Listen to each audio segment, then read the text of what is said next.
Welcome back to Democracy, everybody. Welcome back to Helldivers 2, where today we're going to be taking a look at all the backpacks and giving them a rank. Now, this is going to be totally my personal opinion, and the backpacks are very situational as to how good they can be, so to take this all just with a grain of salt, and be sure to test out all of these for yourself to see which ones you enjoy the most. Important thing to note, though, we're not going to be counting any of the stratagems that include a backpack, so this won't be like the spear or the recoilless rifle, where they already have a backpack that comes with them, and you probably don't want to be taking a backpack with those weapons since it doesn't really make sense. Also, generally speaking, these are all pretty much just upgrades to not having a backpack in general. So let's begin with our first one, which is the supply backpack. The supply backpack you can get really early on, and this one allows you to have 4 supplies on your back. You can use these as well as you can give them to teammates. In order to use these and in order to use any of the backpacks, at least that require you to do something, activate them or use them, that would be 5 on the keyboard so that you can actually activate that. I'm not sure what it is for console though, because I haven't played this on console. I've only played it on PC. And the supply backpack is very straightforward. I would probably put this one as like an A or an S tier. In a team setting, it's generally better, but even in a solo setting, it's pretty decent, especially if you like taking things like the railgun that can really make use of all the extra ammo. If you're taking that on like bot missions, it's really strong. It's pretty good with the machine guns as well. It can be good with the anti-material rifle. So long as you have a special weapon that needs extra ammo, or you have primary and secondary weapons that can go through the ammo pretty quickly, like if you're running the Scorcher or the Ultimatum, the supply backpack is generally going to be bonus. You don't have to use this for the team. You can be selfish and use the entire backpack on yourself, but it's good regardless. Up next is a jump pack. This one you can also get pretty early on, and this one's pretty straightforward. It's just kind of a little boost pack. Gets you extra mobility, gets you up certain things. This one is kind of tied to your stamina. If you have stamina, then you will go further, as opposed to if you're trying to use this with no stamina, then you won't go as far. The jump pack for me personally, I would probably say is around like the A to B tier range, depending on how you like to use it. It's not entirely necessary, but it is nice to have just to traverse the map quicker. It's kind of nice if you like playing the sniper role, if you want to take this with like the anti-material rifle or the railgun and then just climb on top of buildings. That's really cool. I pretty much always recommend this whenever I'm doing the level 1 runs for super credits. Like, it's just really fast to get around the map, and if you're playing solo, it's not that big of a deal. If you're playing in multiplayer, you probably want to take the car over this, just because then everybody can hop in it. You got extra mobility that way. But generally speaking, the jump pack is going to be good for everybody. Up next, we have the guard dog. This is the AR guard dog, and personally, I would say this one's probably also up into like the A or S tier. Like, the guard dog, at least with the machine gun, is really good now. It used to be not so great, but ever since it got buffed, it's been very, very consistent. It's been very good. It used to run out of ammo really quickly, and I don't think it had medium armor at one point. I could be wrong about that, but it does have medium armor pen on it. It's basically like having another friend nearby that's just shooting whatever, and they're extremely accurate with their assault rifle. This is really good on bug and squid missions in particular, although it can be really good on bot missions. The regular guard dog is probably the guard dog I take the most often with most of my builds. I find that it is pretty consistent, so long as you're not in like a bunch of very uneven areas, because sadly this guard dog and all the other guard dogs can kill you thanks to the friendly fire, and sometimes they just do it a lot more frequently than what you would like. It seems like the targeting has gotten better on these and they're less likely to kill you, but then again, I still usually get like 1 or 2 self kills thanks to the guard dog actually killing myself or killing teammates, and that can be a little bit annoying. Then we have the Las guard dog. This one is the laser one. This one I would say is weaker than the regular machine gun one, but not by that much. I'd probably say this one's around an A to a B tier.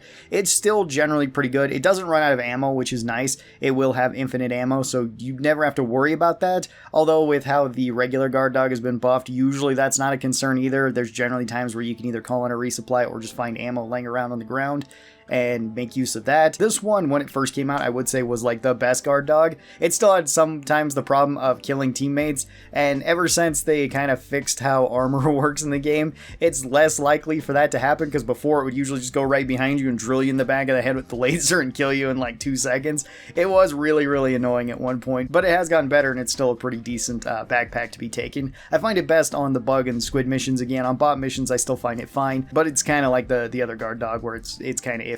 Then we have the Ballistic Shield, which is kind of a backpack, but also you hold it out in front of you, at least if you're using a one-handed weapon. So this is any secondary weapon up to this point, and it also includes like submachine guns in the primary weapons. All of those count as one-handed weapons too, so you can use this in conjunction with the shield. You can also do it with the crossbow too. The crossbow counts for it. And the Ballistic Shield is quite good. I would say personally, this one depends on what you're fighting. Against bots, I would say that this one is, in terms of a backpack, probably like an A tier, but against like bugs and squids, maybe maybe a little bit lower, like down into a B tier. It kind of depends, although this one has gotten better over time because it now counts for like melee attacks. So if you have it on your back and you're running, there's a good chance like bugs and squids can hit you in the back, especially if you're already taking the time to shoot at something else. There might be something sneaking up behind you that hits you in the back, and then just having this on you so that you don't take damage is really good. If you want to hold it out in front of you, it's also really good against the robots because they really can't shoot through this. Explosives can still kind of hurt you, but not really. They usually just knock you down, and the shield can break once it takes so much damage, but usually that's not such a big deal since it takes quite a while for this one to break, or it takes a really big explosion, in which case you were probably already dead from that unless you had like maybe Democracy Protects or something. A really cool option, and it's really good with the secondaries, especially any of the ones that don't consume ammo, like the Laser Talon. I find this one is really good with on the bot missions. Same thing goes with like the Dagger. The Dagger's pretty good with it too because I can always just have this up and then be using it.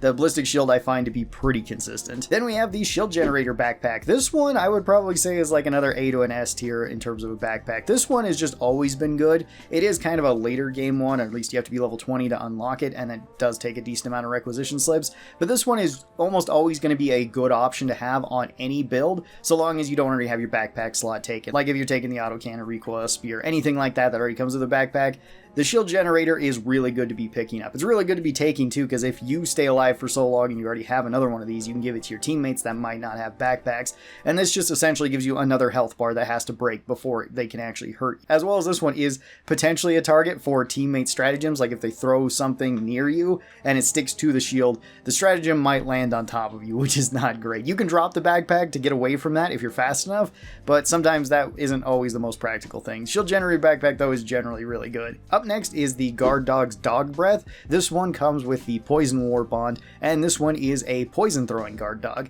Now this one, once again, it depends on what you're fighting. I would say that this one versus the bots is probably like a C tier. I find that it's not really that great against them. It can kind of work okay, but doesn't really do the best just because getting in close with the bots and having this actually spray the bots to really matter is sometimes pretty difficult. Against the bugs and the squids, I'd probably put this one up into like an A tier. I think it's pretty good, especially if you want to take this with like the sterilizer, you want to go with all poison, and you just want to be standing in the middle of all this poison so that you don't take very much damage, but it's hurting everything around you, and everything's forced to attack one another. Then the Guard Dog's Dog Breath is actually really good. This one also, you don't have to worry about friendly fire so much with, because it's very unlikely that this is going to actually linger on a teammate long enough to kill them, unless they were already at low HP, in which case then that kind of sucks, or if they were like knocked down and repeatedly knocked down, and I guess the guard dog was just spraying them, but at that point you were probably going to die regardless. So this one doesn't have the friendly fire of the other guard dogs, especially like the newest guard dog, but this one can actually be pretty good in most situations. Then we have the Arc Guard Dog. This one is probably the worst of the guard dogs. This one I would say is probably like C to D tier. It's better in solo though. If you're only playing solo, where it's very unlikely for this to actually kill you, especially if you're wearing electricity armor, then it has pretty much no chance of actually killing you, then the Arc Guard Dog can actually be pretty decent. But if you're playing in multiplayer, this thing is like a team killing machine or a friendly fire machine.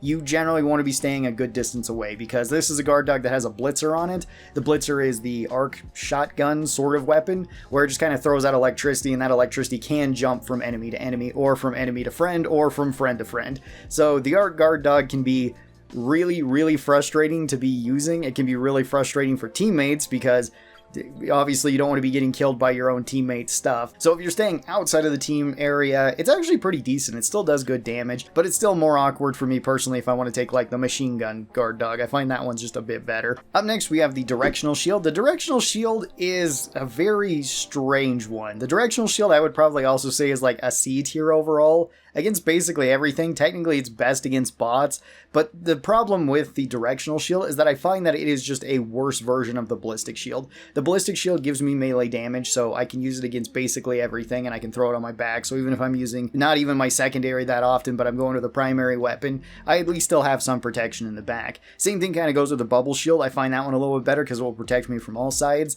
whereas like this one is only in front of you.